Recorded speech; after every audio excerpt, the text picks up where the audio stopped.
Hello guys, welcome to my channel. അപ്പോൾ നമ്മൾ ഇന്നൊരു പുതിയ പ്രൊഡക്റ്റാണ് വാങ്ങിച്ചിരിക്കുന്നത്. നമ്മൾ ക്രാഫ്റ്റിനൊക്കെ ഉപയോഗിക്കുന്ന സിസേഴ്സാണ്. അത് നമുക്ക് ബോർഡറായിട്ട് വെട്ടാൻ പറ്റും. അപ്പോൾ നമുക്ക് അത് 4 കിട്ടിയ ഓഫറിൽ. അപ്പം നമുക്കതിനെ പേപ്പർ വെച്ച് വെട്ടി നോക്കാം. ഒന്നാമത്തെ പേപ്പർ എടുക്കാം.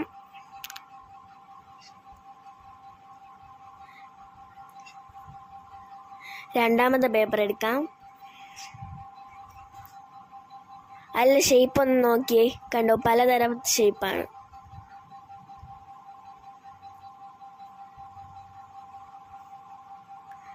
അടുത്ത് മൂന്നാമത്തെ സിസേഴ്സ് എടുക്കാം. അതിൻ്റെ പുറത്തത്തെ സിസേഴ്സിൻ്റെ പുറത്ത് പല ഷേപ്പിലുള്ള ഇതും കൊടുത്തിട്ടുണ്ട്. അത് നമുക്ക് നോക്കിയെടുക്കാം. അത് നാലാമത്തേത് എടുക്കാം.